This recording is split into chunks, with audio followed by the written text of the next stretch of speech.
Selamat kembali pembelajaran kita murid-murid, dan untuk kali ini kita akan pergi ke tema yang keempat, iaitu bersatu kita teguh. Di dalam tema ini kita akan melihat langkah-langkah yang perlu dilakukan untuk memastikan perpaduan terjalin dalam kalangan masyarakat majmuk di negara kita, dan seterusnya bagaimana kita hendak memastikan bahawa sesuatu usaha yang dilakukan untuk perpaduan kaum itu benar-benar berkesan, dan seterusnya kita akan melihat mengapa negara kita perlu menjalinkan hubungan baik dengan negara luar. Semuanya selepas ini.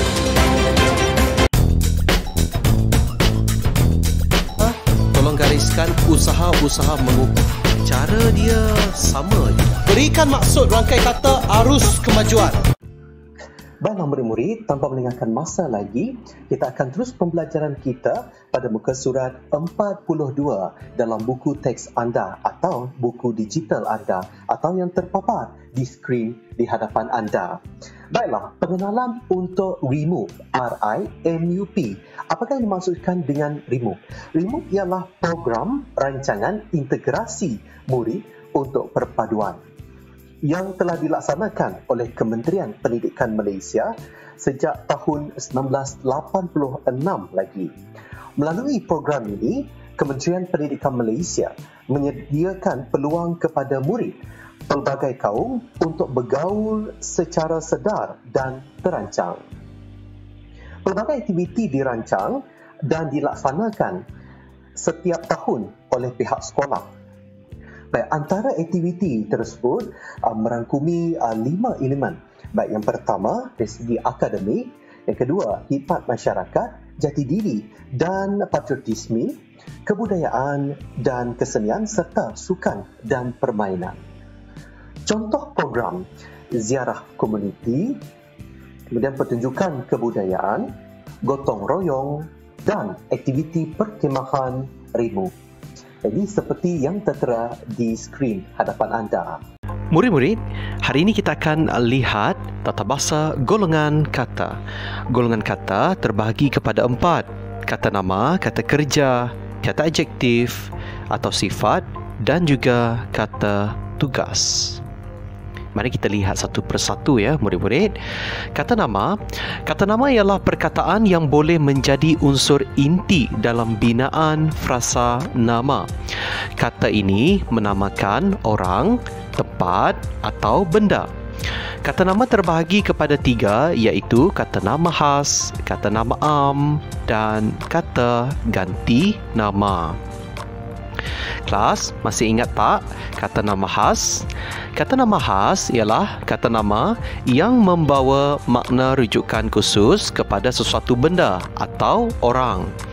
Huruf pertama kata nama ini ditulis dengan huruf besar. Baik, kita lihat kata nama khas ini terbahagi kepada 2, iaitu hidup dan tak hidup. Untuk hidup pula terbahagi kepada 2 lagi, iaitu manusia dan bukan manusia. Untuk manusia, sebagai contoh, Ahmad, nama orang, Ah Chong, Mutu, Debni, contoh. Okey, hidup bukan manusia, Si Belang, Comel, Vanda Diana, contoh. Okey, kemudian kita lihat kata nama khas tak hidup, ya. Sevi, RTM, KLCC, Pro 2. Okey. Baik, sekarang kita pergi pada kata nama am. Kata nama am ialah perkataan yang merujuk benda-benda atau perkara-perkara yang umum sifatnya. Pembahagiannya adalah seperti berikut. Terlihat kata nama am terbagi pada 2, hidup dan tak hidup. Untuk hidup, manusia dan bukan manusia. Untuk tak hidup, institusi dan juga bukan institusi. Manakala bukan institusi ini terbahagi kepada 2 benda, iaitu konkret dan abstrak. Baik, kita lihat kata nama konkret. Apa yang dimaksudkan dengan kata nama konkret? Kata nama yang membawa konsep kebendaan, sebagai contoh rumah, jalan, sungai, kampung, langit, tangan, atau dengan kata lain, konkret ini adalah sesuatu yang boleh disentuh tetapi benda. abstrak ini membawa konsep mujarad atau bukan kebendaan. Ya. Okey, kita lihat sebagai contoh senyuman, mimpi, kehendak, kedamaian, kejujuran dan juga amalan.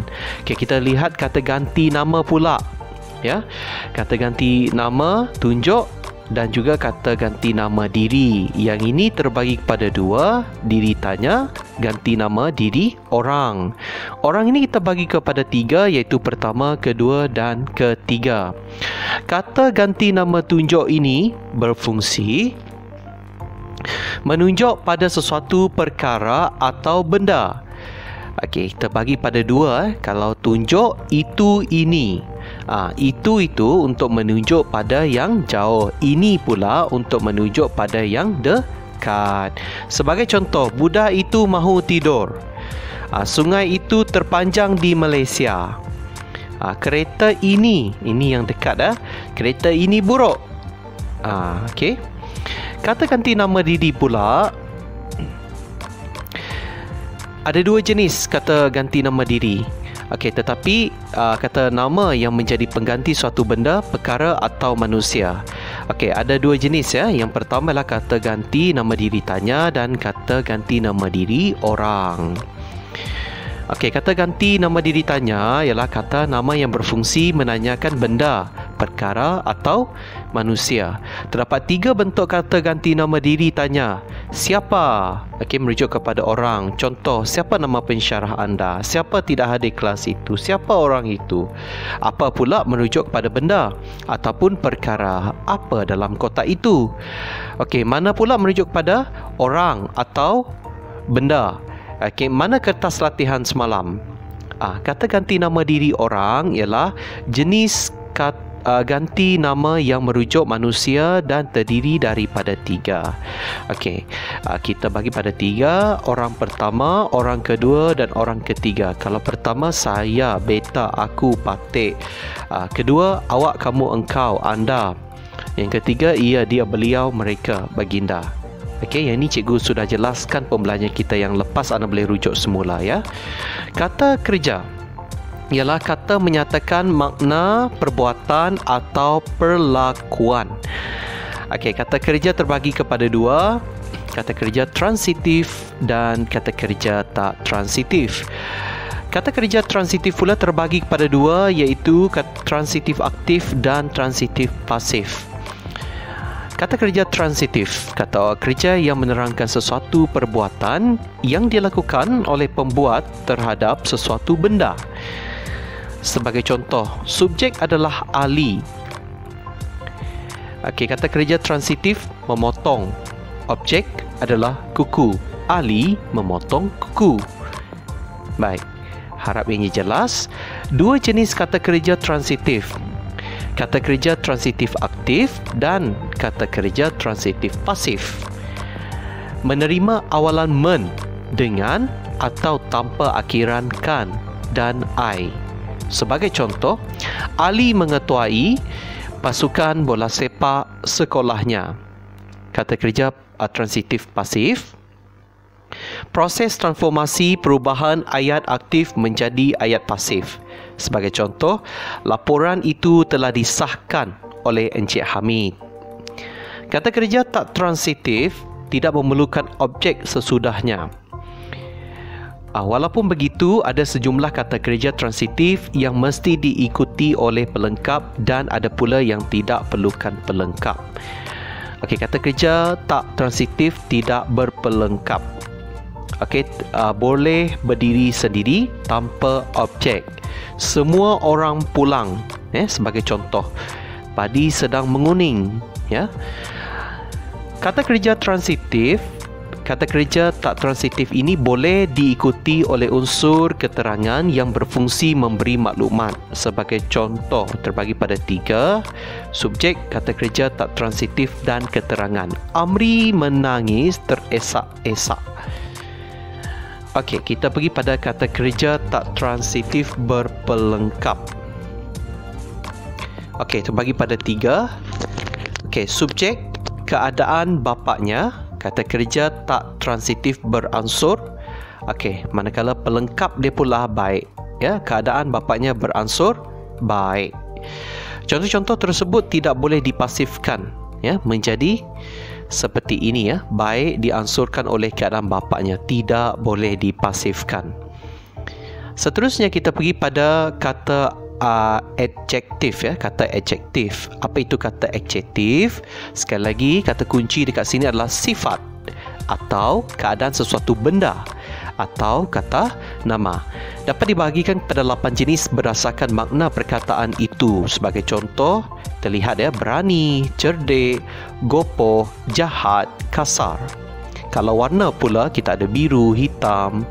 Kalau kata adjektif ukuran, cetek, dalam, nipis. Dari segi bentuk pula, bulat, bujur. Adjektif panca indera, buruk, cantik, hodoh, dengar, bising, ya. Waktu pula, baru, lama.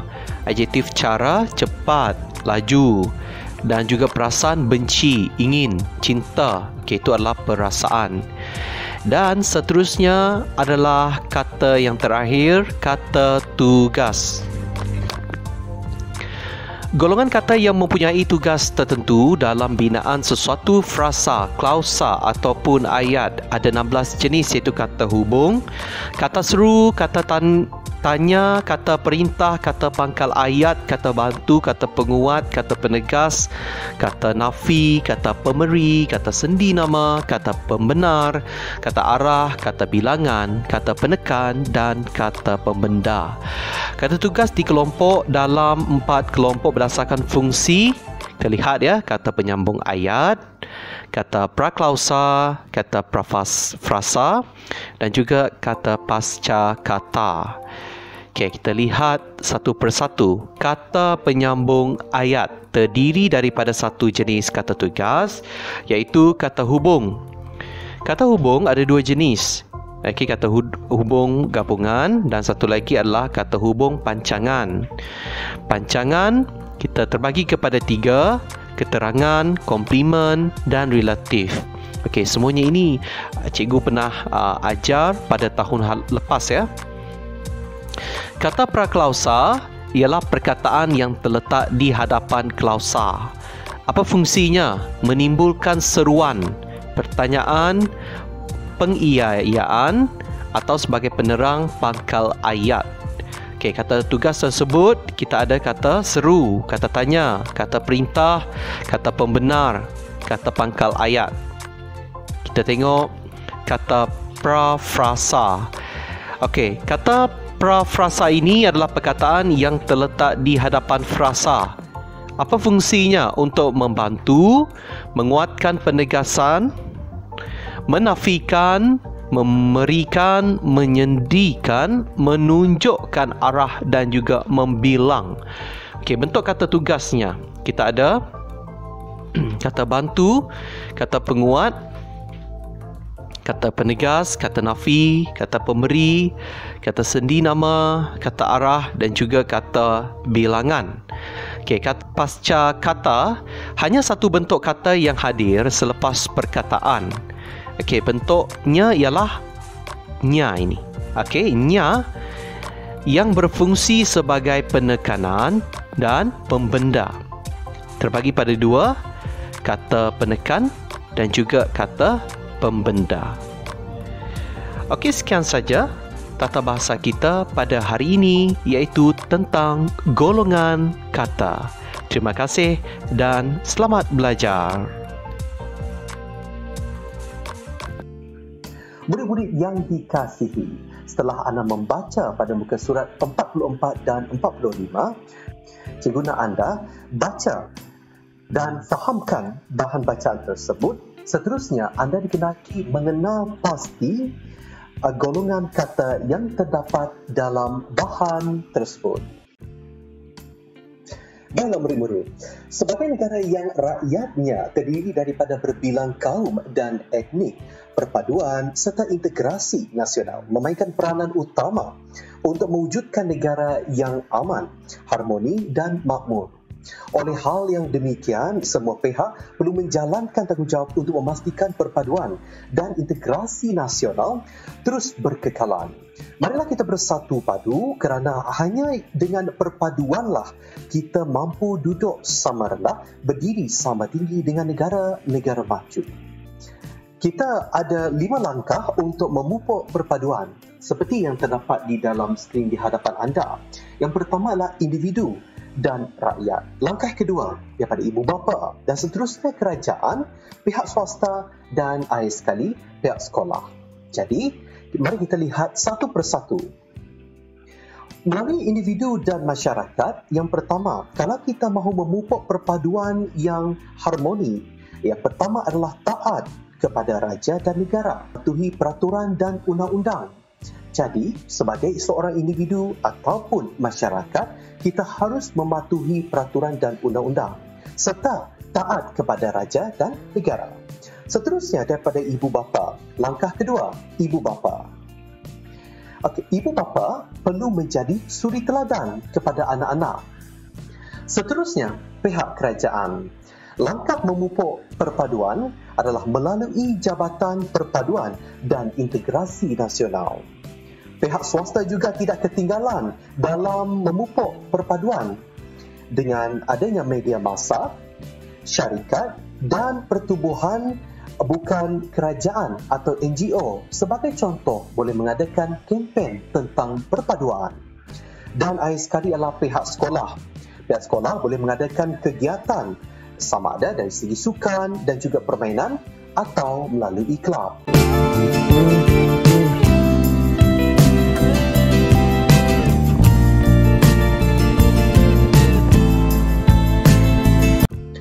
Baiklah murid-murid, seperti yang dijanjikan, Malaysia juga menjalinkan hubungan baik dengan negara lain.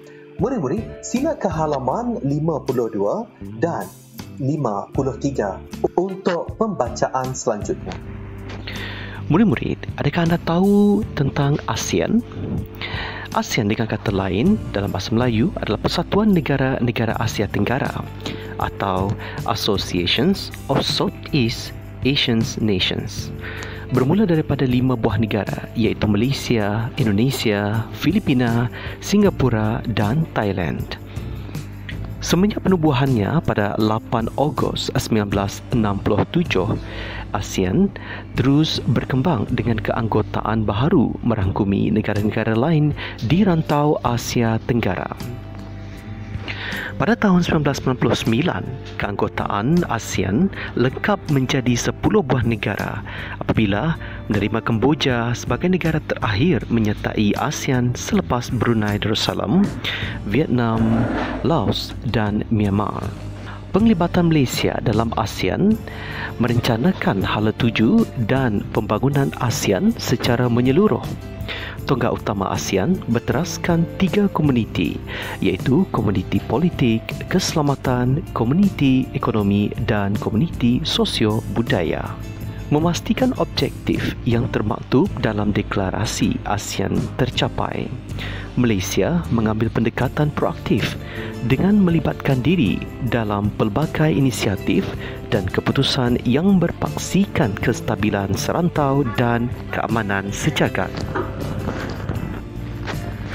Mengisytiharkan visi Komuniti ASEAN 2025 yang bertujuan bagi mewujudkan satu identiti ASEAN yang menggembleng faktor kestabilan politik, integrasi ekonomi dan tanggungjawab sosial yang berorientasikan rakyat sewaktu Malaysia menjadi pengerusi ASEAN pada tahun 2015.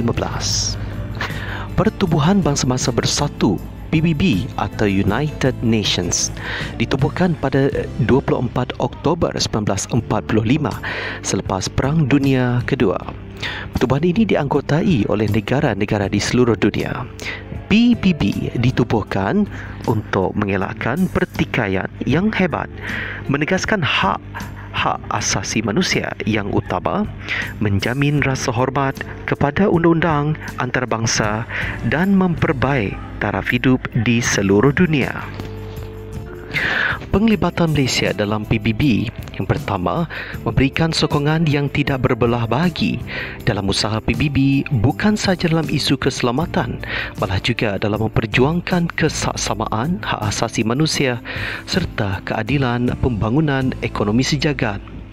Berpendirian tegas, berkecuali kepada mana-mana pihak tertentu dan berprinsip dalam menyuarakan pandangan di PBB.